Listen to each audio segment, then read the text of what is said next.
Bienvenidas, bienvenidos. Mi nombre es José Manuel Besanilla y en esta ocasión vamos a trabajar en torno a la mirada psicosocial. Es un tema sumamente relevante que nos va a servir como un marco de referencia y un marco teórico para la aproximación a la atención y acompañamiento psicosocial con víctimas de violaciones graves a derechos humanos y primordialmente con víctimas de familiares de personas desaparecidas. Vamos a tocar dos temas fundamentales en esta sesión. La primera es un acercamiento al contexto de las violaciones a derechos humanos en México, un contexto general, amplio, que nos va a permitir tener una mirada a vuelo de pájaro. Y la segunda ya un acercamiento mucho más específico a nuestra construcción sobre la mirada psicosocial.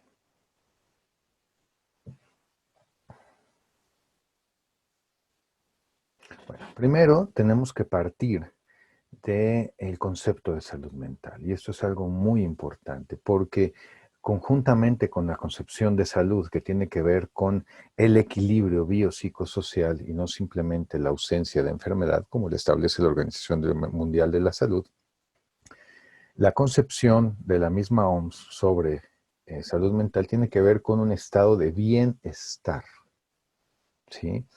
En la que los individuos tienen conciencia de sus capacidades, cuentan con los elementos para afrontar las tensiones normales de la vida, trabajar, pero no solamente de manera productiva económica, sino trabajar en el sentido de aportarle al mundo, sentir que son personas útiles y poder, en este sentido, hacer una contribución hacia la comunidad. Y esto es algo muy importante tenerlo siempre presente. ¿Por qué? Porque ante acontecimientos de violaciones graves a derechos humanos, de desaparición, pues obviamente es sumamente complicado el estado de bienestar. Se rompe el equilibrio biopsicosociohistórico-cultural, se altera la conciencia, se rompen los esquemas de referencia de las personas. Obviamente no es una situación normal, de ahí que haya muchas reacciones que son esperables ante situaciones anormales. Se quiebra la capacidad de trabajo y de tener una vida productiva, se quiebra el proyecto de vida y obviamente se truncan las posibilidades de contribución a la comunidad. Bueno, y esto se enlaza fundamentalmente con que en México ya desde hace más de 18 años, pues hemos tenido casos muy delicados y situaciones muy graves y vivimos en un contexto generalizado de violencia criminal y sociopolítica muy grave. Hay ejemplos como el Casino Royal, Tlatlaya, Ayotzinapa, Tanguato, Apatzingán, Palmarito, recientemente la muerte de Giovanni, ¿no? Que han generado impactos muy profundos a nivel nacional, a nivel de conciencia nacional, y han generado una seria crisis y cuestionamientos a toda la estructura y el sistema institucional. Han puesto en tela de juicio el Sistema Nacional de Derechos Humanos, ¿sí? Y han generado que el sistema internacional, los países y distintas instancias internacionales, pues volteen a ver a México, ¿no? Y como muestra un botón, ¿no? En su informe del 2012, el Grupo de Trabajo sobre Desaparición Forzada de la ONU, en su principal conclusión, en la conclusión de su informe dice que el reconocimiento de la dimensión del problema de las desapariciones es el primer paso para desarrollar medidas integrales y efectivas para su erradicación. Y esto es fundamental, porque tenemos que tener conciencia y tenemos que reconocer lo que nos está pasando como sociedad, como país, como servidores públicos, como instituciones, como familias. Tenemos que mirarlo sin tapujos, sin cortapisas y asumir la responsabilidad de lo que nos está ocurriendo porque está en nuestras manos el cambio de la situación. Y obviamente ante esta terrible crisis que se ha presentado y que ha impactado a millones de mexicanos, pues ha llevado a la organización social. Y es algo de lo que miramos ahora y es algo con lo que nos enfrentamos, las organizaciones de colectivos, un fortalecimiento de la sociedad civil, aunque en los últimos 2 años se han hecho intentos por desmantelar a la sociedad civil. Sí hay una potencia organizativa de la sociedad. Uno, para proteger a los ciudadanos, para protegerse a sí mismos los ciudadanos, y en muchos casos, y en los casos particulares de desaparición, en los casos particulares de familiares de personas desaparecidas, han ido sustituyendo las funciones y las responsabilidades del Estado. Y esto es delicadísimo. Las familias han emprendido búsquedas, han hecho acciones de investigación sobre el paradero de los familiares, sobre los hechos de la desaparición, ¿sí? Muchísimos grupos y colectivos familiares, vecinales, se organizan para protegerse, porque el Estado mexicano no logra garantizar los derechos humanos elementales, ¿no? Y obviamente esta inercia de organización ciudadana, este desarrollo de conciencia colectiva, pues ha llevado a un incremento de la movilización, como lo hemos visto con las marchas de los movimientos feministas, como lo hemos visto con las marchas de protestas en contra de los abusos policiales, ¿sí? Contra la desaparición, las protestas contra las figuras presidenciales. Y bueno, ha sido de tal impacto lo que ha estado ocurriendo a nivel nacional que ha trascendido nuestras fronteras. Ujú. Hemos visto cómo las fuerzas de seguridad del Estado han abusado de su monopolio de uso de la fuerza, ¿sí? Arremetiendo contra la población. Si bien hay grupos que generan provocadores, que generan daños sociales, que agreden, sí, pero también la racionalidad debe de caber en las fuerzas del Estado. Y entonces se han excedido en el uso de la fuerza. Y estas acciones pues han generado muchos daños en la comunidad, al grado, y es de tal magnitud el impacto de estas acciones del gobierno, de las instancias del Estado, de las fuerzas de seguridad, que algunas instancias internacionales han expresado su preocupación por la posibilidad de que México se encuentre ante un Estado fallido. Y esto es algo muy importante. También hay voces que han mencionado, haciendo estudios muy importantes, de que México se encuentra en una situación de conflicto armado interno. Lo que pasa es que no es un conflicto declarado y no tiene que ver con intereses ideológico-políticos, sino con intereses económico-territoriales. Por ejemplo, es muy importante y en este sentido que voltemos a ver los datos de homicidios y cómo se ha ido moviendo la estadística, ¿no? Cómo en 2019, ya dentro de este nuevo régimen, de este nuevo grupo de poder en el gobierno, pues hemos podido ver el incremento de situación de homicidios, ¿sí? Y cómo se va moviendo la estadística. O, por ejemplo, habría que voltear a ver también los distintos tipos de delitos, ¿no? En 2018, según la ENVIMPE, la Encuesta Nacional de Victimización y Percepción de Seguridad, la ENVIMPE 2019, dice que en 2018 se cometieron 33 millones de delitos asociados a 24 millones de víctimas, ¿no?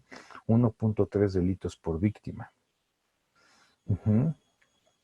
Los principales delitos, el robo en la calle o el asalto al transportista, la extorsión, el fraude.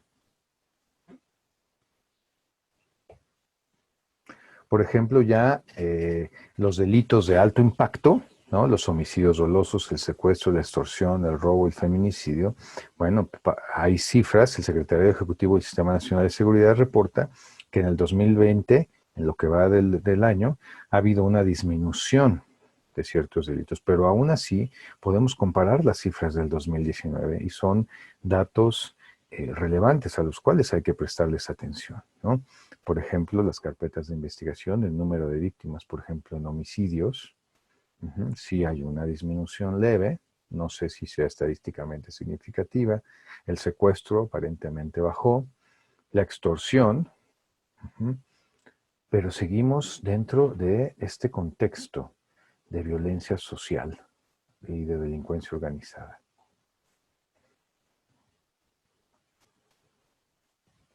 Uno de los indicadores más importantes y que más lastiman a las personas y que más lastiman a la sociedad son las desapariciones de personas. Esta ausencia del otro, este hueco, esta ruptura en la vida que se genera cuando el otro es desaparecido, ¿no? El 6 de enero del 2020, la Comisión Nacional de Búsqueda presentó su informe de actividades y, por ejemplo, mencionó que se han encontrado en México 3.631 fosas clandestinas, con más de 4.000 cuerpos, que a la fecha existen más de 61.000 personas desaparecidas, sin tomar en cuenta la cifra negra, que es del 93% en este país.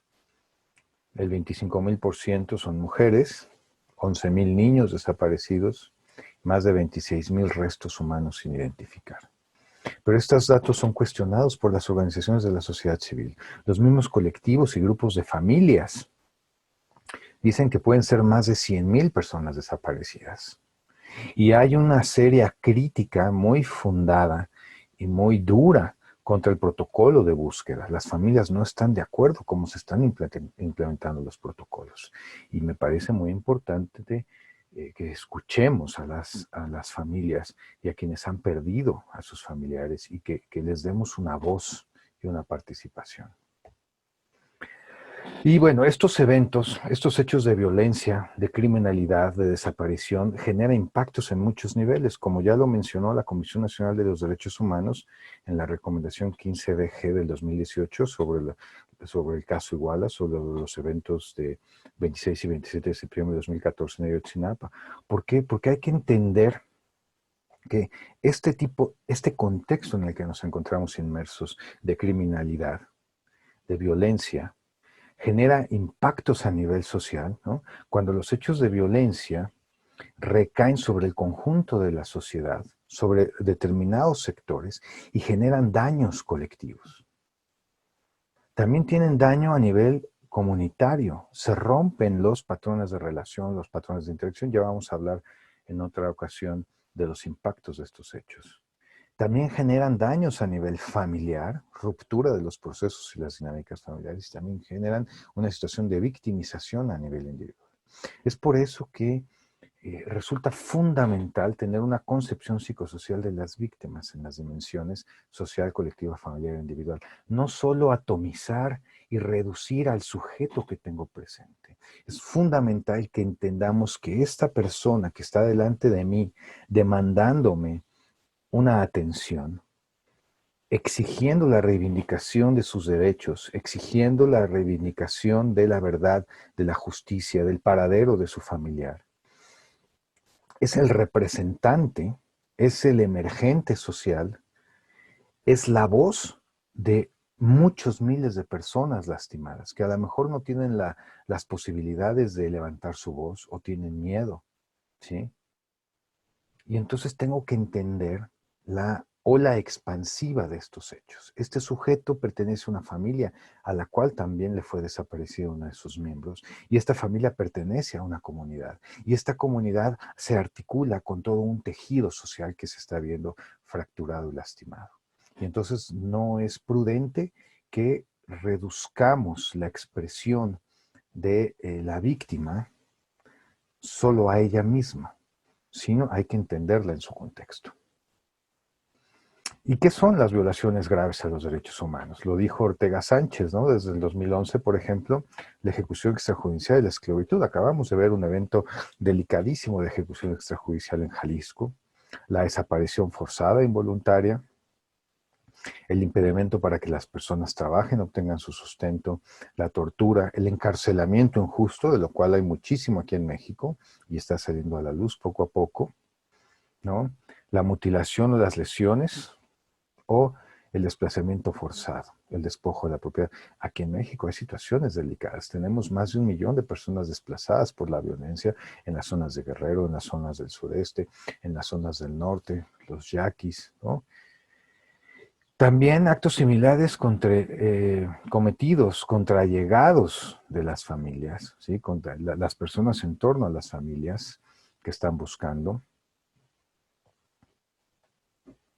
Es muy importante visualizar estos acontecimientos en un contexto y en un momento histórico en el que están ocurriendo.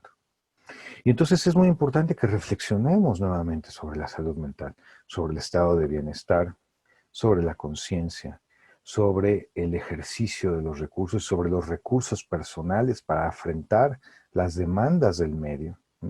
Y bueno, dijo la doctora María Elena Medina Mora en el 2019 que la inseguridad y la violencia que estamos enfrentando ha contribuido de manera significativa al desarrollo de enfermedades mentales, fundamentalmente depresión, fundamentalmente trastornos de ansiedad y adicción, y un consumo de adicciones para poder anestesiar las sensaciones de dolor, de desesperanza.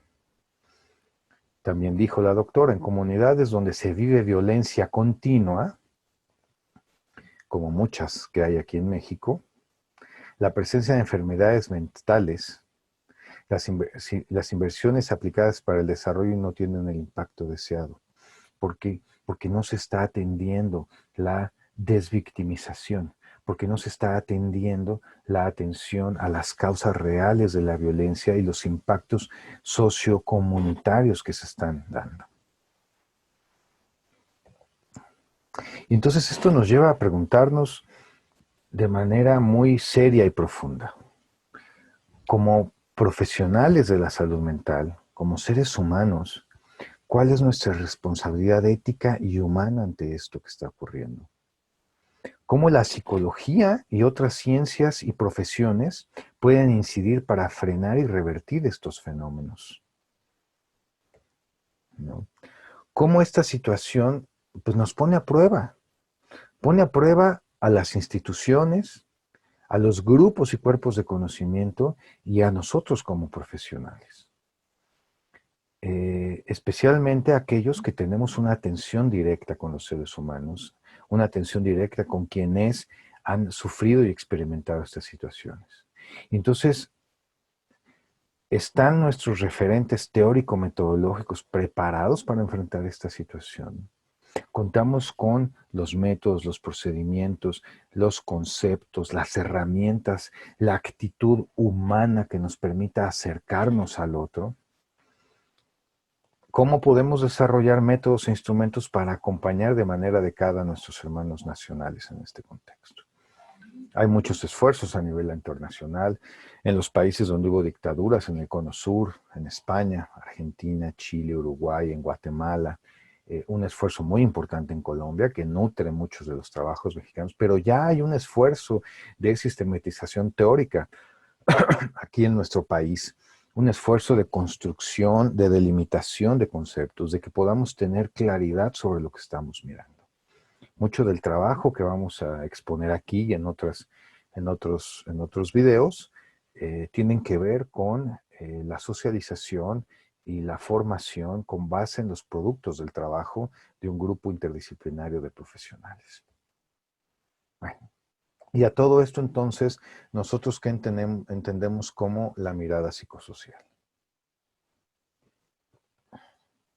Existen algunos antecedentes latinoamericanos. Por ejemplo, el Centro de Atención Psicosocial del Perú dice que la perspectiva psicosocial permite visibilizar la relación entre los aspectos subjetivos, la vivencia de los sujetos, la experiencia de los sujetos y el contexto, que es de lo que hemos estado hablando ahorita. Permite explicitar la dimensión subjetiva de las personas como una determinación de la estructura y los procesos sociales. Esto es, cómo es que la vivencia y las experiencias de las personas, la manera en que le dan significado y la manera en que lo afrontan, pues han servido para poder generar los procesos de organización colectiva, han servido para poder generar las relaciones que establecen con las instituciones públicas y la relación que establecen con el evento que sufrieron, con la desaparición de su familiar, con la tortura, y cómo enfrentan y cómo se relacionan con el mundo y con las autoridades. Y resalta la configuración de la imagen de identidad, vamos a hablar posteriormente de la categoría social de víctima, ¿no? Y subjetividad de las personas y colectivos, registrando la mutua influencia de estas dimensiones. ¿Cómo es que el rompimiento a la vida a partir del hecho victimizante, a partir de la desaparición de la persona, construye una identidad nueva a partir del proceso de búsqueda, que se ve cargado de experiencias, de vivencias, de sentimientos, ¿sí? Y cómo esto va alterando y afecta la relación con el mundo, situación que tenemos que tener sumamente presente para poder comprender lo que está ocurriendo. El Consenso Mundial de Normas Mínimas sobre Trabajo Psicosocial nos dice de manera más operativa, es un documento más práctico, menos teórico, dice que la mirada psicosocial debe de centrarse en la construcción de procesos de acompañamiento individual, familiar, comunitario y social. Debe de prevenir, atender y afrontar las consecuencias del impacto. Esto es, hay que entender la multidimensionalidad de los impactos y cómo hay un tránsito entre la vivencia individual y las manifestaciones de dolor y el daño social colectivo general que se genera. Hay que proponer el bienestar, el apoyo social, el soporte emocional. Restablecer la integridad, fortalecer la dignidad, estimular el desarrollo de sus acciones en procesos de búsqueda de verdad, justicia y reparación. Hay que ayudar a desarrollar elementos y habilidades para el manejo del dolor, para fortalecer los procesos de búsqueda y de interlocución con las instituciones públicas, favorecer los procesos de organización grupal. No debemos tenerle miedo a los procesos de organización grupal. Eso nos va a ayudar a manejar las tensiones, nos va a ayudar a descargar los procesos emocionales y también nos va a ayudar a generar procesos de consenso. Hay que reconstruir las redes sociales de apoyo. Uno de los impactos más fuertes a partir de las violaciones graves de derechos humanos es el estigma social, lo vamos a hablar en otro trabajo, y los impactos que esto genera en las familias, en las comunidades, en los individuos. Y entonces hay que reconstruir la estructura social. Por ejemplo, los lineamientos para el acompañamiento psicosocial a familiares de personas desaparecidas del Perú señala que desde la mirada psicosocial tenemos que tener una mirada integrada y respetuosa, integrada del contexto y el proceso, acercarnos con respeto al otro. Tiene que ser multidimensional, esto es, en esta persona que tengo enfrente, en este colectivo de familiares que se me acercan a pedir ayuda, hay que entender que hay un componente biológico, hay un componente psicológico, hay un componente social y referentes histórico-culturales. Y que estas personas que están enfrente son sujetos de derecho, no son personas que ya vienen a dar lata o no son, convenencieros o oportunistas que quieren venir a enriquecerse con las ayudas del Estado. Son sujetos de derechos, son seres humanos con derechos humanos que están sufriendo una situación que en mayor o menor medida es responsabilidad del Estado, ya sea porque los agentes del Estado atentaron en contra de su integridad y la de su familia, o porque el Estado no pudo garantizar las condiciones mínimas para proteger sus derechos. Y obviamente, desde este lugar, pues se cuestiona la focalización en la intervención solamente del malestar. Se cuestionan solamente las terapias de juego, solamente las actividades artísticas. Esas son técnicas y son estrategias que obedecen a una lógica, pero esa no es la verdadera sanación. Tenemos que centrarnos en comprender el proceso de vivencia y las dimensiones que se han visto afectadas. Tenemos que entender las etapas psicosociales por las que van transitando las víctimas, ¿no? Debemos de mirar este fenómeno de manera integral. Cómo las condiciones del contexto histórico-político son las verdaderas productoras de sufrimiento y nuestra respuesta, la respuesta de las instituciones, nuestra respuesta como profesionales de la salud mental, también son causantes de sufrimiento. Y entonces, cuestiona también, y aquí debemos cuestionar, centrarnos solamente en la atención clínico-terapéutica para manejar los síntomas. Nuestras acciones deben de ser mucho más estratégicas, centradas en la comprensión y en la articulación de procesos de reivindicación social, y no reducir nuestras atenciones al manejo del enojo por el reclamo, al manejo del síntoma. Eso hablaré de una práctica muy elemental. Y entonces, a partir de el trabajo de más de 5 años de un equipo interdisciplinario de profesionistas, de personas ligadas a temas muy serios de derechos humanos, de psicología, de salud mental, se ha ido haciendo una construcción, un esfuerzo de construcción que se actualiza, que se revisa.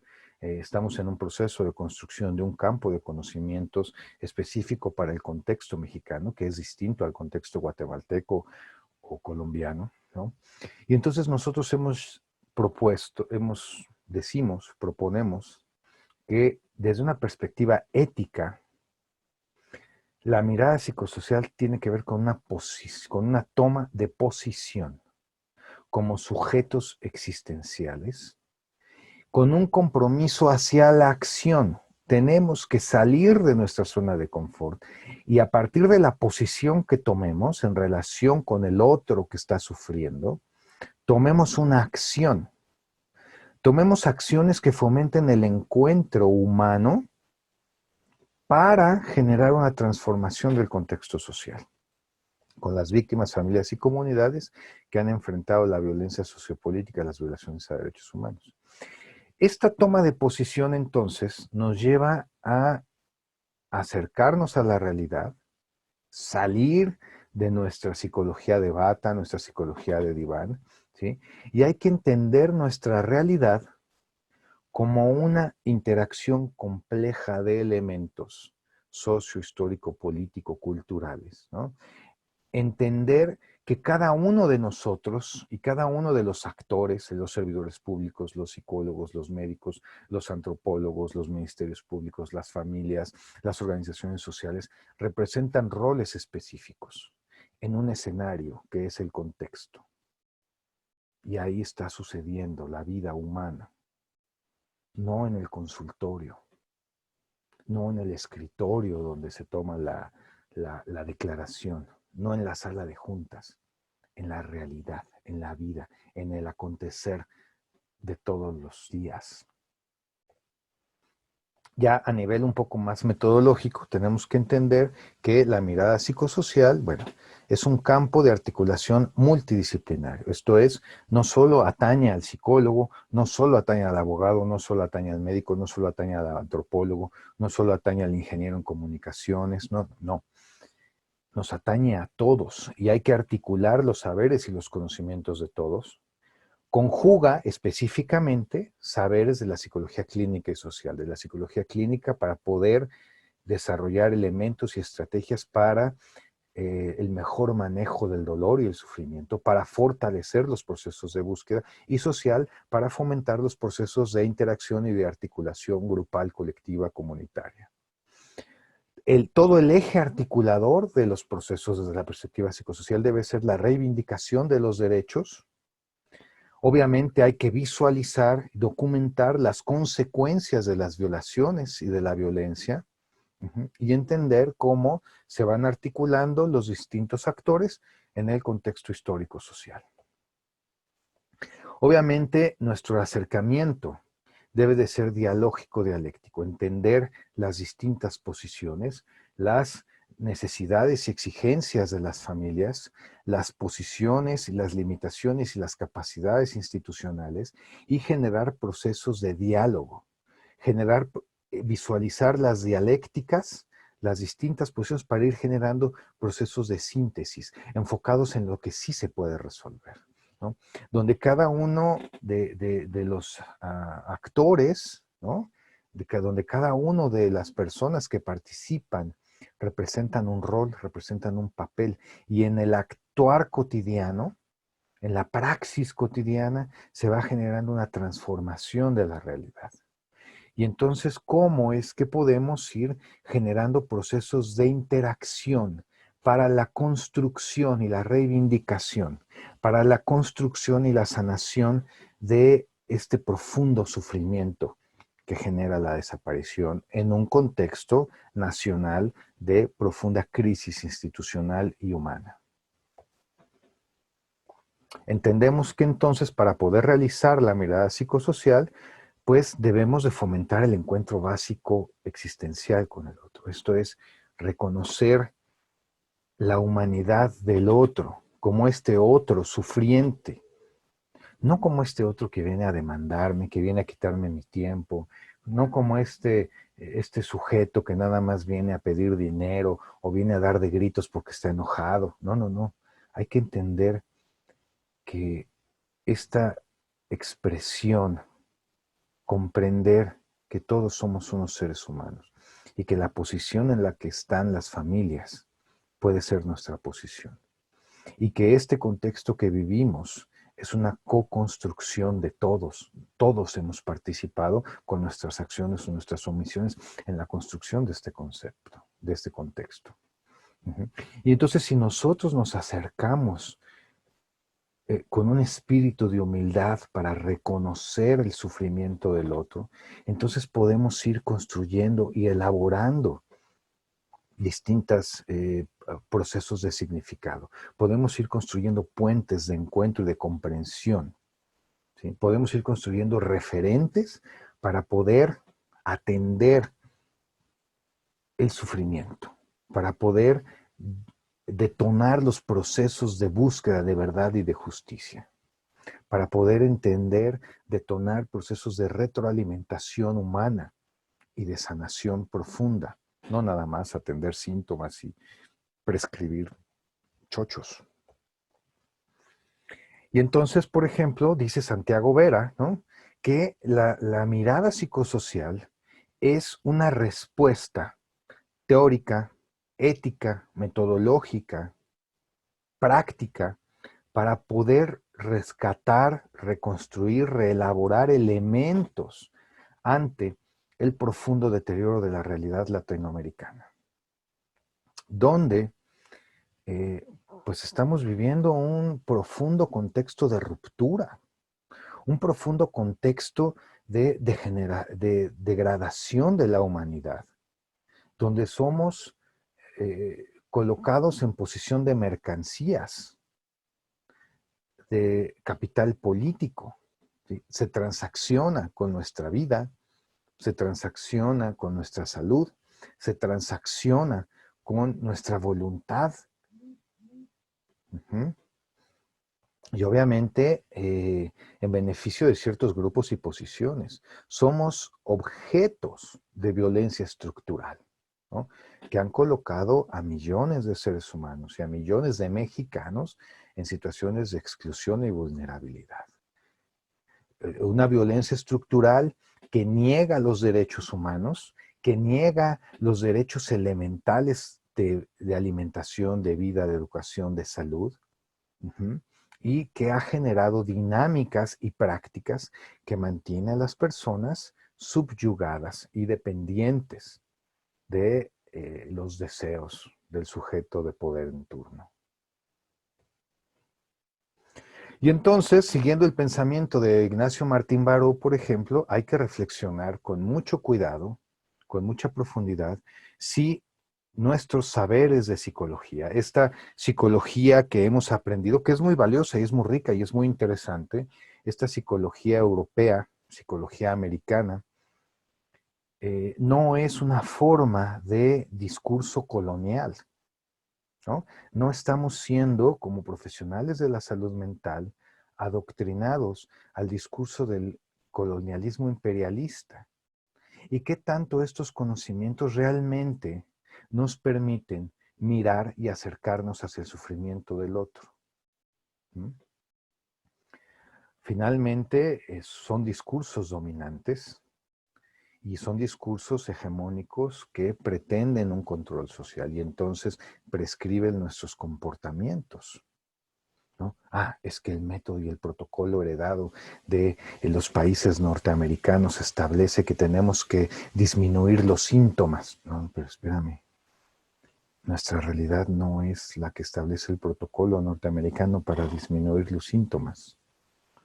Nuestra realidad y nuestro contexto es que hay millones de seres humanos que están enfrentando la organización y las acciones de un sistema político-económico que se ha dedicado a desaparecer a nuestros hijos.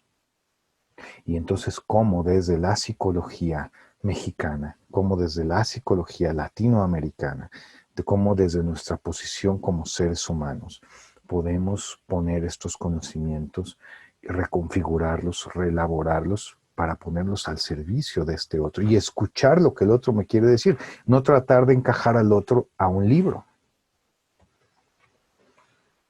Y es entonces por ello, por ejemplo, que para acercarnos nosotros como profesionales de la salud mental a trabajar con las personas desde la perspectiva psicosocial, debemos de revisar, debemos resignificar lo que sabemos, debemos reelaborar nuestras prácticas y nuestras formas de acercarnos al otro, nuestros discursos mentales. ¿Y cómo es que podemos rescatar las aportaciones valiosas e identificar las que nos limitan, ¿no? Y entonces tenemos que tener una apertura comprensivo dialógico dialéctica. Debemos poner y estar dispuestos a poner nuestro saber al servicio del otro y al servicio de la construcción de una sociedad distinta, donde, voy a retomar a Martín Baró y al Papa Francisco en la encíclica Laudato Si, les recomiendo que la lean, dice: el bienestar de las minorías no se sostenga sobre el malestar de los más, donde la realización de unos sujetos de poder económico político no requiere el descarte y la negación de los otros, donde el interés de pocos no exija la deshumanización y la alienación de todos. Si pueden revisar La ética de la liberación del doctor Enrique Dussel, también es una gran obra que merece la pena. Y entonces, ¿cuáles son los objetivos desde la mirada psicosocial que proponemos como una construcción, una producción mexicana? Brindar apoyo psicológico y social, ser un yo auxiliar, ser un otro que acompañe y que le permita al otro ir reconstruyendo eso que se le quebró, ir reconfigurando las piezas de esa alma que se vio desarticulada ante la violación de los derechos humanos. Promover procesos grupales, promoverlos, no sabotearlos, no reventarlos, sanar los procesos grupales para generar la reconstrucción de las familias y la reconstrucción de la colectividad. Gestionar procesos de organización y participación. Fomentar la participación. Eso nos va a generar fortaleza. Generar el contexto pertinente y seguro para la expresión. Lugares donde, para poder escuchar y entender lo que el otro necesita, tengo que escucharlo. Valga la redundancia, ¿no? Pero también necesito que el otro se sienta seguro. Y yo no voy a poder escuchar lo que el otro necesita si no genero un contexto seguro, donde puedan compartir sus sentimientos, primero los de dolor, los de enojo, los de angustia, los de frustración, los de desesperación. Ya hay una investigación mexicana que documentó cuáles son las distintas etapas de las familias, las vamos a trabajar más adelante. Y nosotros con los otros, debiéramos construir procesos reflexivos entre las familias, las redes sociales y los acompañantes de la sociedad civil e institucionales, para poder fortalecer los procesos de victimización, revictimización y violencia institucional. Ese es un tema sumamente importante y sensible en todo lo relacionado con el trabajo con personas que enfrentan una violación grave a sus derechos humanos, una violación grave, tortura, desaparición, desplazamiento, ¿no? Violencia de género, eh, es lo más doloroso y profundo en lo que nos podemos enfrentar. Bueno, ¿cómo podemos conceptualizar, definir, caracterizar lo que es una víctima teórica y conceptualmente? Eh, Tiene que ver con cómo yo me vivo en un contexto y cómo he sido dañado, cómo he sido dañada, cómo es que se me ha violentado mi proyecto de vida, mi vida misma, ¿no? Y entonces que una persona se asuma o no como víctima tiene una relación directa con el contexto histórico en el que estamos y con los impactos en todas las esferas de la vida. Los daños biológicos, las enfermedades crónicas, el estrés, las alteraciones al sueño, la angustia, los daños psicológicos, la angustia, la ansiedad, la desconfianza, el miedo, los daños sociales, la ruptura de las relaciones con el otro, la desconfianza en el otro y los daños culturales, este contexto de violencia difusa del que ya hemos hablado. Y obviamente tiene que ver también con los procesos de exclusión y vulnerabilidad, ¿no? En torno a las víctimas y a sus condiciones. Está perfectamente documentado y hemos podido ver que a mayor vulnerabilidad de las personas, a mayor pobreza, mayor exclusión, menores niveles educativos, más fragilidad en el trabajo, más posibilidades hay de que enfrenten una situación de violencia o de violación a derechos humanos. Están mucho más expuestas. Pero al mismo tiempo, el hecho de enfrentar una situación de victimización por tortura, por desaparición, por desplazamiento, genera nuevas situaciones de vulnerabilidad. Y mucho de la construcción de la percepción de víctima tiene que ver con estas vivencias. Se ha visto, se ha documentado en Colombia, en Chile, en Guatemala, que las violaciones graves a derechos humanos, los contextos de violencia, han ido construyendo una nueva categoría social, han ido construyendo una nueva definición de identidad como ciudadano y como persona. Aunque las familias dicen yo no soy víctima, soy un sobreviviente, dentro del contexto social y dentro de las instituciones se les ubica y se les define como víctimas, porque eso detona también muchos procedimientos administrativos. Vamos a hablar más adelante de esto. Bueno, ¿cómo ha definido el Alto Comisionado de las Naciones Unidas para los Derechos Humanos qué es una víctima? Y desde 1985. Y finalmente, de esta definición, por ejemplo, parte la definición de la Ley General de Víctimas que tenemos ahora aquí en México y de las distintas concepciones de víctima. Dice, una víctima es una persona que individual o colectivamente, aquí en la reforma que sufrió en 2017 la Ley General de Víctimas, se desinflamó y se degradó a las víctimas colectivas, pero persona individual o colectivamente que hayan sufrido un daño, inclusive lesiones físicas o mentales, sufrimiento emocional, pérdida financiera o menoscabo sustancial de sus derechos fundamentales, como consecuencia de acciones u omisiones que violan la legislación penal vigente en los Estados miembros, incluida la que proscribe el abuso de poder. Y entonces, una víctima puede ser un individuo, una familia, un colectivo, una comunidad, que hayan sufrido daño, que se haya alterado su bienestar, su proceso de vida. Pero al mismo tiempo, hayan sufrido daño, genera un estigma, genera una marca de, tú eres víctima, estás dañado y debes de ser sanado. Ese es el discurso y eso es lo que se piensa, ¿sí? Y sí, efectivamente hay un daño. Hay un daño físico, por ejemplo, cuando hay tortura. ¿Mm? También hay un daño mental cuando hay tortura, pero también hay un daño mental cuando hay desaparición y hay un daño mental cuando por deficiencias de las instituciones las personas tienen que emigrar y se desplazan. Todo esto genera un sufrimiento emocional y genera pérdidas financieras. Todos los recursos que hay que invertir para rehabilitar a una persona sobreviviente de tortura, todos los recursos financieros que invierten las familias para la búsqueda de sus familiares de verdad, de justicia, todas las pérdidas financieras cuando tiene que haber desplazamientos forzados por la delincuencia, ¿m?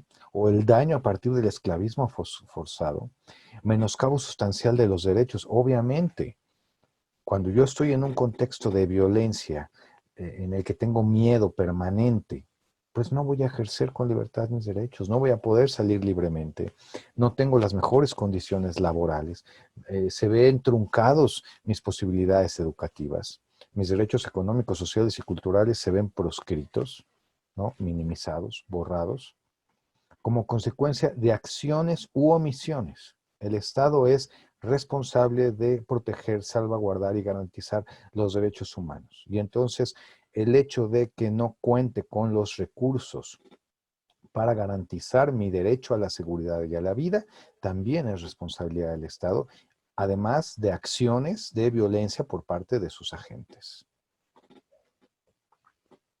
Además, también considera la ONU que una víctima son los familiares o personas a cargo que tengan una relación con la víctima directa, de ahí la clasificación de víctimas directas y víctimas indirectas, víctimas primarias o víctimas secundarias, pero bueno, la ola expansiva del daño llega a todas las personas, pero también al personal que haya sufrido daño por asistir a la víctima en peligro o para prevenir la victimización. Esto es, nosotros como profesionales de la salud mental, como servidores públicos o como profesionales independientes o miembros de alguna organización civil, estamos expuestos a tener una victimización vicaria y a recibir impactos del daño ante lo doloroso, lo profundamente degradante, lo profundamente siniestro, lastimoso de las situaciones de daño que enfrentan las personas. Nos generan exposiciones a altas cargas de estrés. Pero las familias también se ven profundamente dañadas e impactadas, ¿sí? Ante la tortura, ante la desaparición. Por eso, nosotros a partir de los trabajos de investigación que hemos desarrollado, a partir de la producción, la literatura, que está disponible en las redes sociales, Perspectiva Psicosocial de los Derechos Humanos, Apuntes para un modelo mexicano de atención y acompañamiento psicosocial, Notas para una valoración psicológica de la tortura y algunos otros textos, hablamos de que la unidad mínima de análisis para la atención debe ser el grupo familiar, no el individuo. Hay que entender al grupo familiar, visualizar el contacto que el grupo familiar tiene con la comunidad y la sociedad y ver cómo se ha visto dañado. Hay otro trabajo en el que vamos a hablar sobre los impactos familiares individuales, cómo se ha visto dañado el grupo familiar para poder contener, apoyar, generar un espacio seguro y de contención para los sujetos. El grupo familiar es el puente entre el individuo y la sociedad.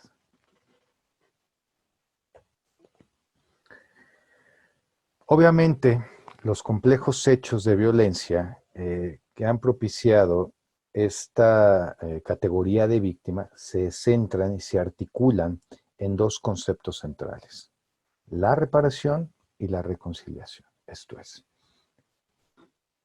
se ha visto en la literatura y en distintos procesos internacionales de Sudáfrica, del Congo, de África, en España, en las guerras civiles españolas, en las dictaduras del Cono Sur, en Guatemala, en el Sahara, en El Salvador, ¿sí? Se ha visto que las formas de sanación y de reparación y de desvictimización tienen que ver con la reparación.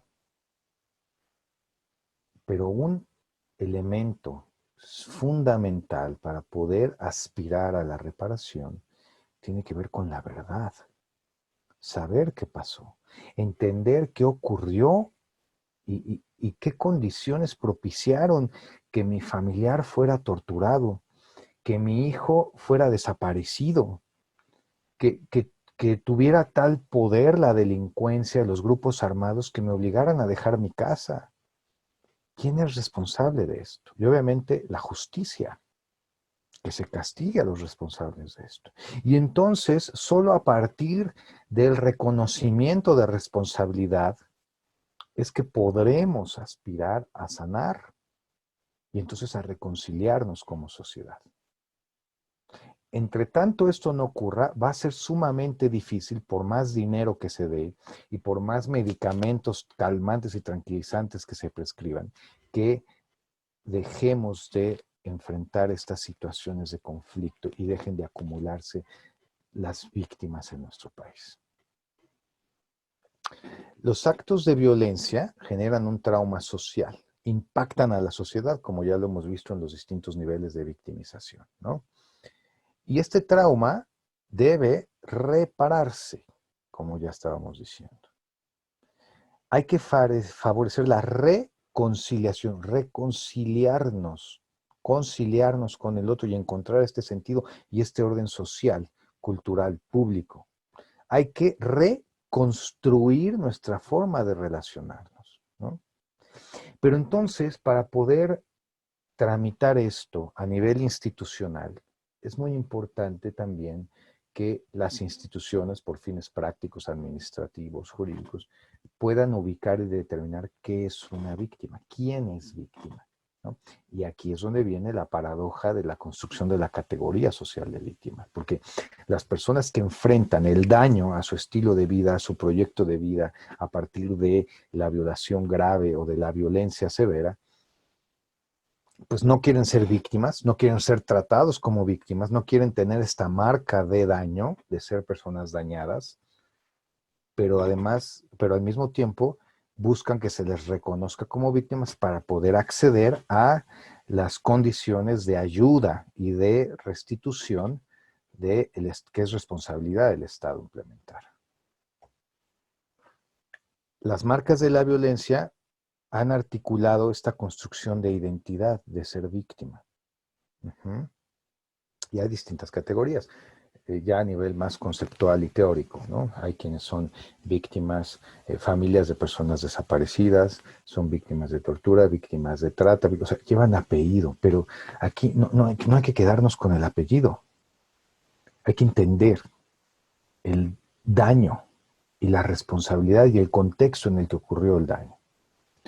Pero, asimismo, la forma y las prácticas que tienen las víctimas, las personas en situación de victimización, para buscar verdad, justicia, reparación, reconciliación, es a partir de su misma condición de haber sufrido un daño, ¿no? Esta búsqueda, las brigadas nacionales de búsqueda, las caravanas de búsqueda, las marchas de las familias, la exigencia, los plantones, la lucha por la acción de las autoridades, la confrontación contra los servidores públicos que no cumplen con su labor, deviene de esta condición de ser víctima. Entonces, yo no soy víctima, pero necesito reivindicar ser víctima para recibir una atención.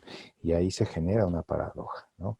Obviamente, la fuerza, la potencia organizativa de las víctimas, de las personas en situación de victimización, las moviliza a ellos como colectivo para exigir y moviliza a las instituciones para que respondan ante estas condiciones, ¿no? Y se generan comisiones ejecutivas de atención a víctimas, comisiones de búsqueda, se generan fiscalías especializadas, ¿no? Que tienen muchas fallas y muchas deficiencias, pero bueno, es una respuesta pobre a la reacción de las personas. Obviamente, la búsqueda de este reconocimiento de ser víctima para que el Estado cumpla con su responsabilidad tiene efectos, tiene consecuencias. Por ejemplo, puede generarse la cristalización de ser víctima. ¿Por qué? Porque también se obtiene cierto nivel de atención, deficiente, precario, bueno, pero se obtiene cierto nivel de atención. Cuando se cristaliza la condición de víctima, se dificulta la desvictimización. Se va convirtiendo y transformando en una situación cotidiana y habitual. Pero por el otro lado también, la institucionalidad, estas prácticas administrativas e institucionales que según lo que establecen la ley y los manuales tratan de homologar y de normalizar todas las prácticas, borra la experiencia individual, borra la vivencia subjetiva y el dolor individual. Y entonces yo soy víctima, pero por el otro lado también yo me convierto en un número de expediente. y dejo de ser un sujeto. Y nosotros, como profesionales de la salud mental, como profesionales que brindamos atención y acompañamiento a las familias que están, a las personas que están en situación de victimización, debemos tener muy claro y tenemos que tener la capacidad de separar la práctica administrativa con la relación con el otro sufrente, ¿no? Porque también tenemos que tener claro que la misma lucha de las familias puede cristalizar la identidad de víctima al convertirse esto en una bandera política, que se esgrime por buscar verdad y justicia. Y entonces, este reconocimiento de lo humano en el otro tiene que ayudarnos y ayudarles a desvictimizarse y a retomar en la medida de las posibilidades el curso de su vida. Claro, sin dejar de lado la reivindicación de los derechos humanos, la reconstrucción de la identidad, de la dignidad, el acceso a la verdad y a la justicia. Para comprender entonces la representación de víctima, hay que abrir un espacio para comprender lo que significa ser víctima. Hay que comprender la necesidad de dar sentido a los hechos que ocurrieron, ¿no? Y entonces aquí vienen dos preguntas muy importantes que se suelen hacer las familias, las personas en situación de victimización. ¿Quiénes son los responsables? ¿No? Y ahí viene la justicia. ¿Qué pasó? ¿Realmente qué pasó? ¿Y fue posible evitarlo? ¿Cómo es que esto pudo evitarse? Y ahí viene otro factor, otro elemento importante para los procesos de reparación, que son las garantías de no repetición. Pero también a nivel individual, yo necesito saber quién me lastimó y quién lastimó a mi familia y quién se llevó a mi esposo, a mi hijo, a mi hermano, a mi hija, ¿sí? Y que esto nunca más vuelva a pasarme a mí ni a nadie. Y entonces, la situación de victimización no solo implica una lucha contra el evento victimizante, también implica una lucha contra la criminalización y las actitudes denigrantes de muchos servidores públicos y contra el estigma. Ah, tú eres víctima porque se llevaron a tu hermano, algo estaba haciendo tu hijo, algo estaba haciendo. ¿Por qué dejaste salir a tu hija en esas condiciones? ¿Por qué la dejaste ir a esos lugares? Algo andabas haciendo, por eso te torturaron. Pero luego nosotros como profesionales de la salud mental, como psicólogos, también caemos en estos prejuicios. Tenemos que ser muy conscientes de cómo opera esta situación. Y entonces las personas que vienen a exigir se reivindiquen sus derechos humanos, que vienen a buscar que el Estado y las instituciones de su país reparen el daño y les ayuden a sanar el daño, las percibimos con un halo de fragilidad, con una marca de daño, ¿no? Como si fueran vulnerables. Y entonces también muchas organizaciones sociales y muchas instancias internacionales quieren ejercer un altruismo ahí para ayudarlos a los pobrecitos. Sí, son personas que están sufriendo, pero no son inválidas. Son personas que están sufriendo y están enojadas y tienen angustia y sienten desesperación, como hemos visto en otro trabajo. Pero no son inválidas y tienen una voz. Y hay que ayudar y acompañar a rescatar esa voz y ese derecho a la vida. Uh-huh. Un elemento muy importante es la autopercepción de víctima.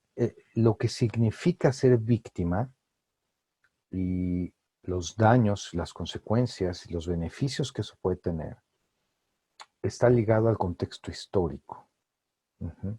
Por eso es un proceso psicosocial y por eso la forma de acercarnos es desde una perspectiva psicosocial, entendiendo las dinámicas histórico-político-culturales, económicas que propiciaron que las personas estuvieran en esta condición de víctimas. Y no tiene que ver con un aspecto clínico, no tiene que ver con darles terapia, no tiene que ver con generarles espacios para el arte y darles cursos a los niños. Esas son estrategias para la descarga del dolor y el sufrimiento, como ya lo mencioné previamente. ¿Sí?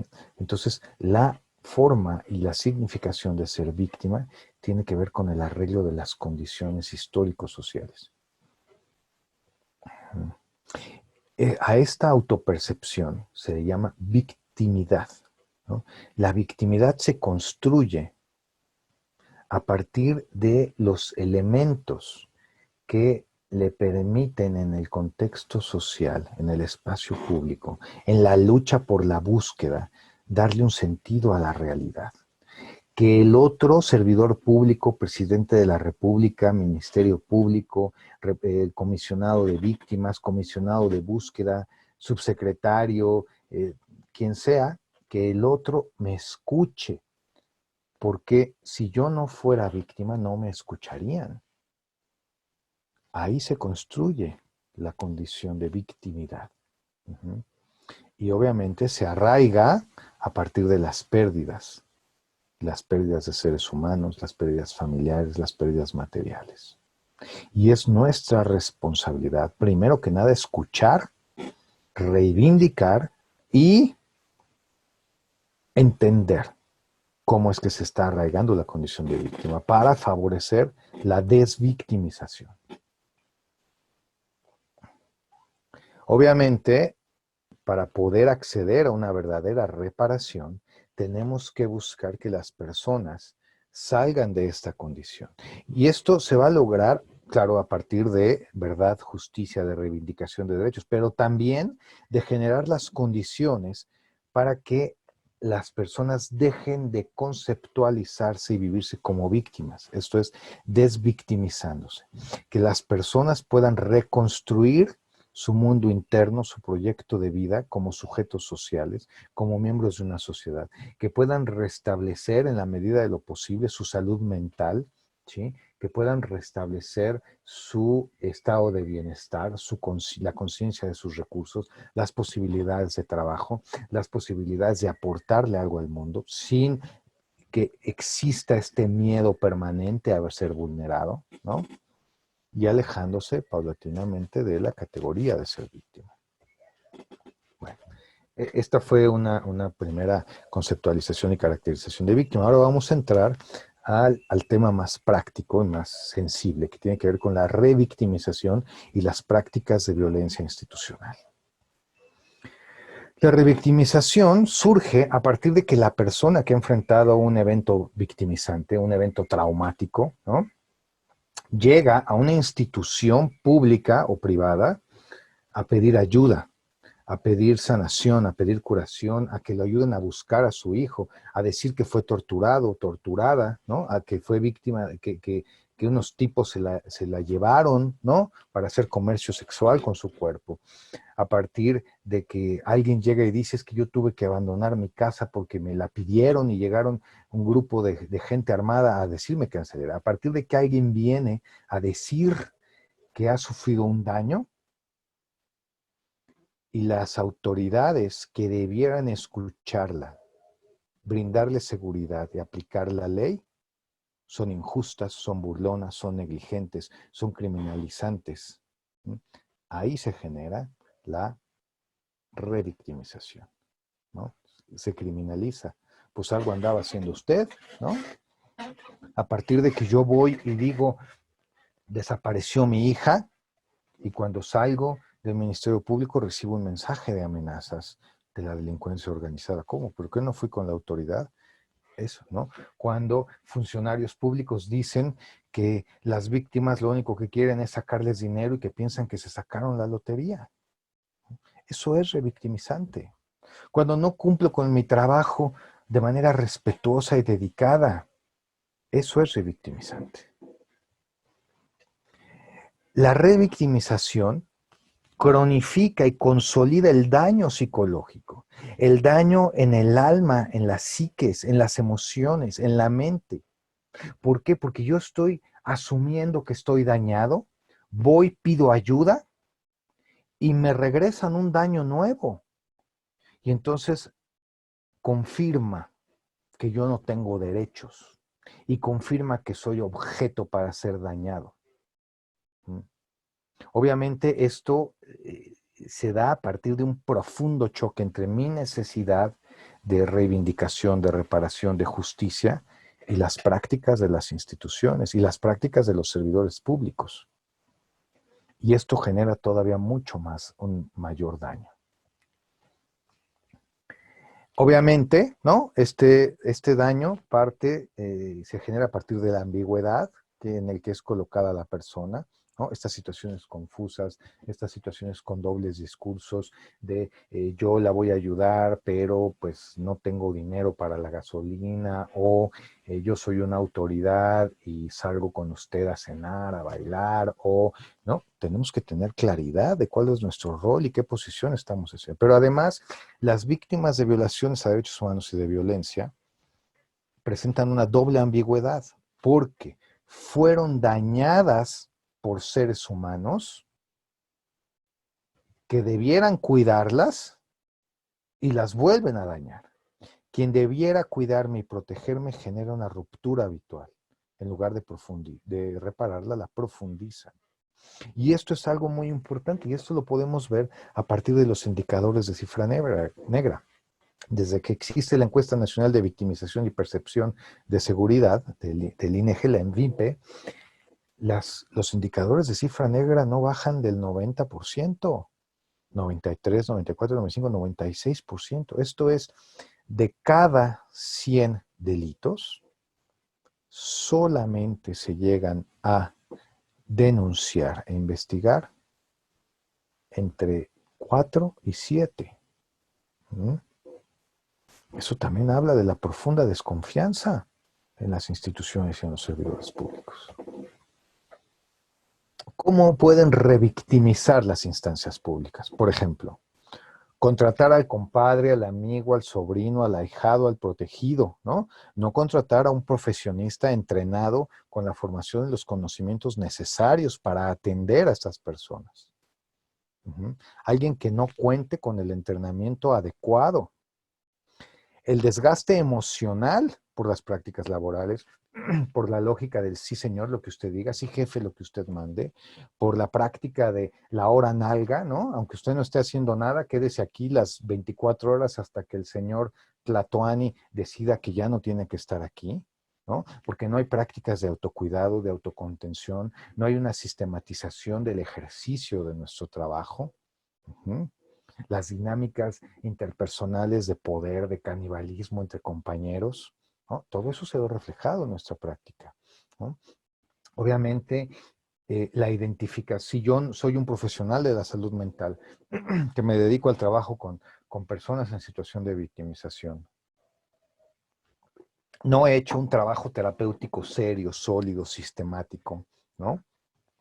Si yo fui víctima en mi propia historia personal de violencia, de daño, de violación, de tortura, de actos autoritarios, mis propias victimizaciones se verán proyectadas sobre las personas con las que trabaje. Y además la victimización terciaria a partir de la manipulación mediática que hagamos, a partir de la exhibición mediática que haga yo de las personas a las que atiendo, ¿no? ¿Qué es la victimización terciaria? La estigmatización que la sociedad realiza sobre las víctimas. Claro, seguramente se merecía que lo hayan torturado, en algo estaba metido, ¿no? O los denigrantes debates entre titulares de instituciones y las víctimas, y denigrante no por las víctimas, denigrante por los servidores públicos que entran en lugar de hacer su trabajo, a dirimir los conflictos en la arena de los medios. Todas esas son acciones denigrantes y revictimizantes, que además denigran el servicio público y restan confianza en las instituciones y favorecen los ciclos de impunidad.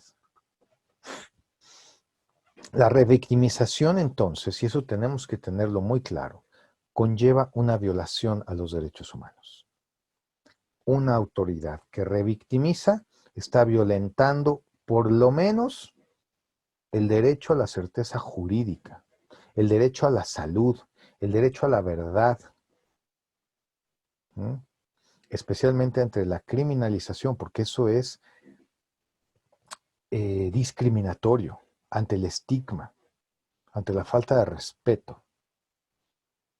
El autoritarismo, ¿sí? Esto es decir, seguramente andaba de loca, andaba de loco, ¿no? Hay que esperar 72 horas, seguramente algo andaba haciendo. Ay, no, señora, aquí yo soy la autoridad y yo mando, aquí yo sé lo que usted tiene que hacer. A ver, traigan al psicólogo para que la calme.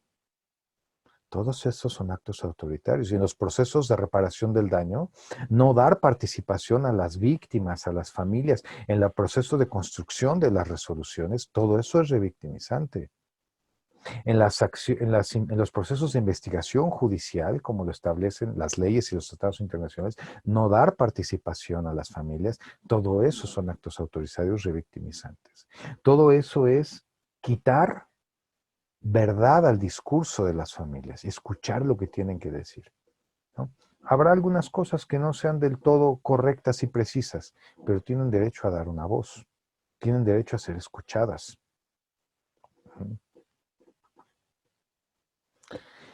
Y todo esto, y el proceso de revictimización, no es más que una expresión de una profunda violencia institucional, ¿sí? Una violencia institucional que objetiviza al ser humano y que tiene una total desconsideración, un total borramiento de lo que es el otro, ¿sí? ¿Y dónde borro al otro? Borro al otro al considerarlo una carpeta de investigación. Borro al otro al considerarlo como un número de registro de víctima. Borro al otro al considerarlo como un expediente. ¿No? El otro es un ser humano. Y cuando yo reduzco a este sujeto sufriente a un expediente y a un número, estoy ejerciendo violencia institucional. Porque mi actitud hacia ella será en ese mismo sentido de descalificación. La violencia institucional es una manifestación de la violencia estructural, de esta violencia que niega los derechos humanos, que se articula y se organiza para dejar al otro en una posición de falta, ¿no? Que se ubica en la frontera y en las prácticas entre el sentido de reclamo y lo que es intolerable, injusto, indignante, y lo que tengo que tolerar para ser atendido, ¿no? Esto genera un profundo, la violencia institucional genera un profundo sufrimiento social, colectivo, familiar e individual. ¿Por qué? ¿No? ¿Qué es el sufrimiento? Las instituciones son causantes de sufrimiento. Lo dice la literatura, lo ha dicho René Caes, ¿no? Las instituciones pueden ser causantes de sufrimiento ante el choque de la realidad y la mala práctica de las instituciones y el mundo emocional, psicológico, las expectativas y necesidades de la persona. Cuando se da este choque, que coincide con lo que dijimos que era la revictimización, es que se genera el sufrimiento institucional, la violencia institucional que genera sufrimiento, ¿no?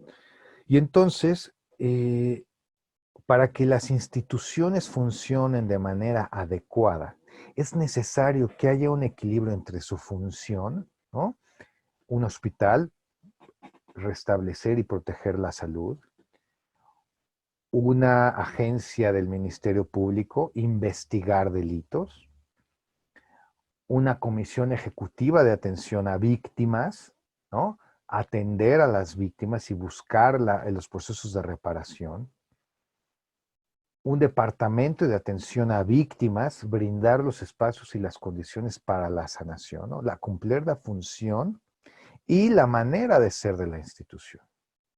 Cuando hay un equilibrio entre la función y cómo la institución ejerce su función, es que puede haber un equilibrio. Y es que la institución puede recibir, manejar, procesar las demandas y las necesidades de las personas.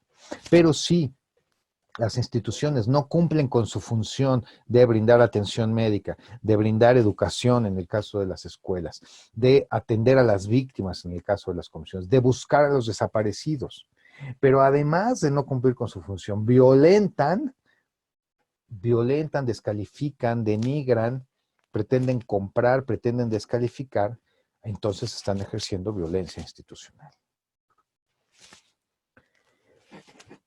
Las instituciones de atención a víctimas tienen una función muy clara. Uno, la de rehabilitar y reivindicar la dignidad de las personas. Ujú. Obviamente esto las coloca como blanco, como receptoras de una significativa demanda, demanda material. Las personas en situación de victimización se ven muy dañadas en cuanto a su patrimonio, pero también una gran demanda afectiva. Las personas van y piden que se les atienda, que se les sane, que se les diga dónde está su familiar, que se les restablezca el daño por haber sido torturados, que se les den ayudas y se les diga cómo reconstruir la vida cuando tuvieron que desplazarse.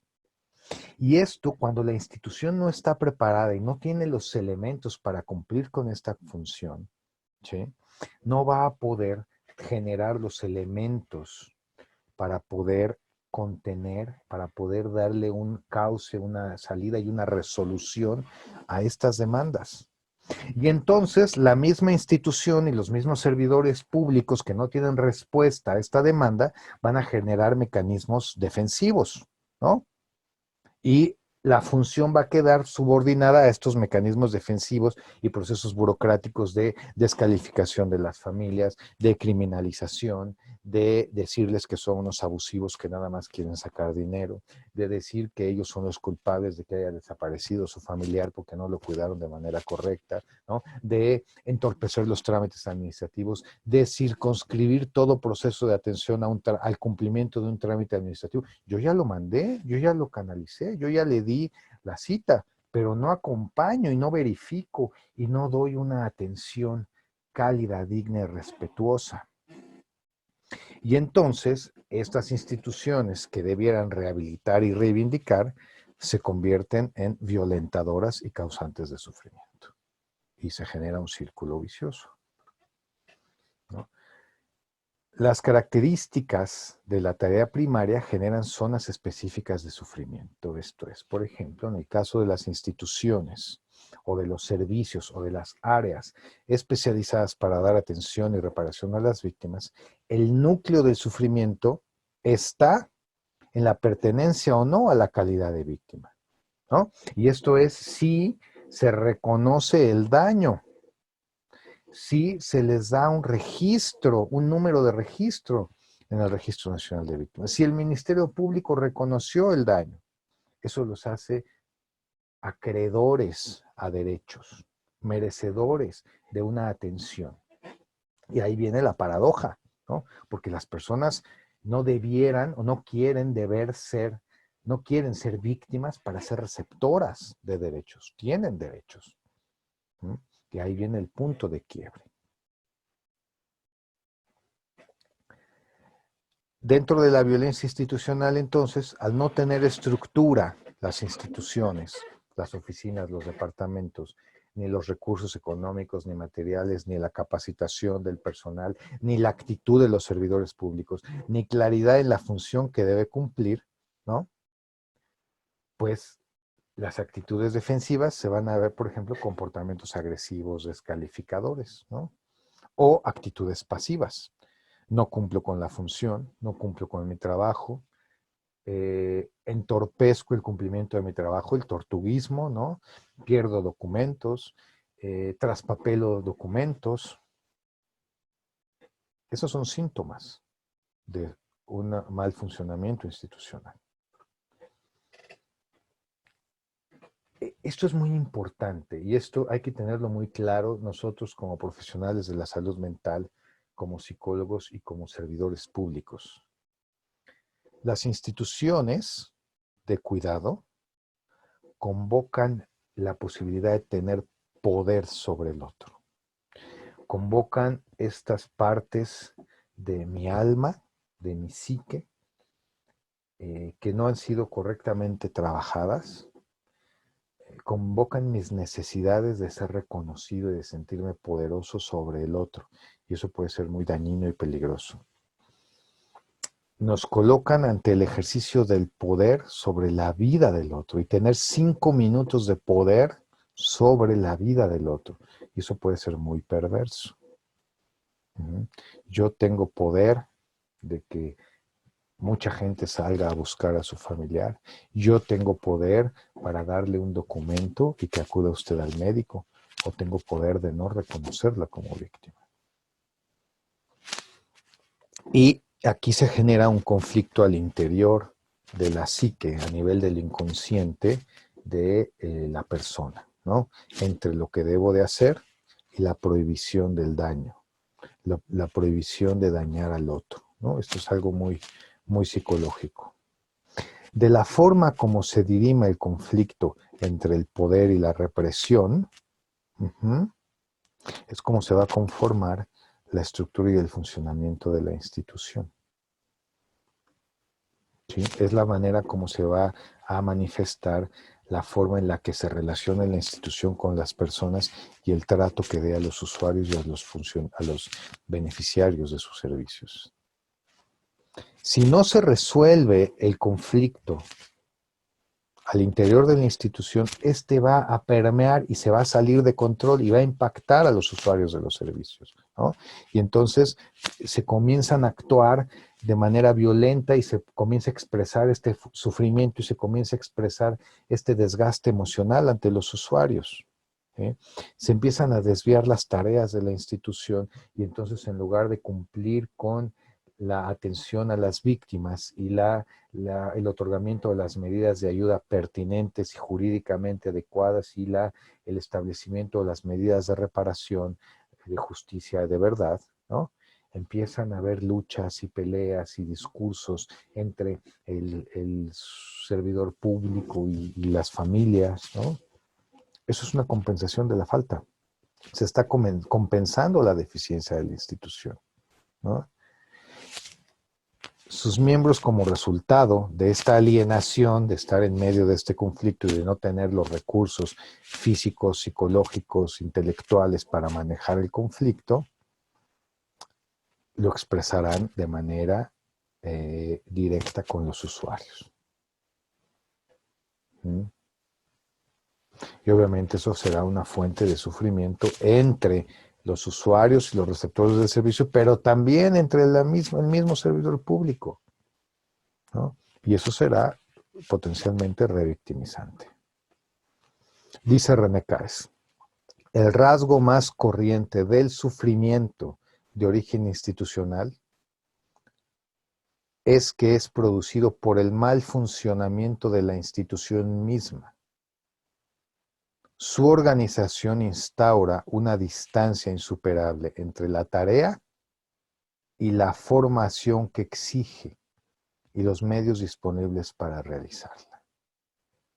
La organización de la institución y la manera en que desempeñe su tarea. Ese es el rasgo más corriente y elemental del sufrimiento institucional. Bueno, y a todo esto, ¿no? Entonces, ¿cómo podemos prevenir la revictimización? ¿Cómo podemos prevenir el ejercicio de violencia institucional? Este devendrá de un trabajo de acompañamiento, de intervención, pero de una intervención no de consultorio, de la construcción de un proceso vital, de un proceso de vida, de atención a las necesidades de la vida y de acompañar a la persona para que se mueva de esta condición de daño que ha experimentado. Hay que otorgar las herramientas y los elementos para que la persona pueda ir resolviendo la situación traumática que está enfrentando. Obviamente, hay niveles, ¿no? Ante la desaparición de un familiar, pues tenemos que primero acompañar a encontrar al familiar, a aprender a vivir con el daño que ha generado la desaparición. ¿Mm? ¿Cómo podemos ayudar a que la persona recupere su capacidad para ejercer sus derechos? ¿Cómo podemos buscar que esta persona sea reconocida como un ser humano que fue violentada y reivindicar su dignidad? Así como de que pueda retomar el sentido de su proyecto de vida, de que acceda a la verdad y a la justicia. Mucho de nuestro trabajo, del proceso de atención y acompañamiento, tiene que ver con visibilizar, hacer visible la violencia estructural que enfrentan las personas, ¿no? Conformar instituciones y prácticas de atención con un sentido reparador, no compensador, ¿no? no prescriptor de medicamentos, no prescriptor de terapias y de consejos, que el otro pueda encontrar un sentido de vida que le permita sanar su dolor a partir de la búsqueda. Obviamente, preparar de manera especializada a los profesionales de la salud, ¿no? Supervisar de manera muy cercana, generar espacios y condiciones de autocuidado para el personal que brinda atención, ¿sí? Tenemos que tener un conocimiento muy cercano, muy específico del contexto de vida de la persona, de cuáles son los daños que ha vivido, que le ha generado la situación traumática, ¿no? Con quién estamos tratando y cuáles son sus necesidades y cómo podemos acompañarle y fortalecerla. La intervención implica entonces no una sesión de terapia en un consultorio, implica construir con base en la vivencia del otro, sin recurrir solamente a prescripciones de manual, sin recurrir a diagnósticos del DSM-4. Uh-huh. Necesitamos fortalecer los procesos de organización grupal, los procesos de búsqueda de verdad, de justicia, los procesos de organización y de sanación colectiva. Bueno, por mi parte es todo. Agradezco mucho la atención prestada a esta sesión y nos vemos en la próxima. Gracias.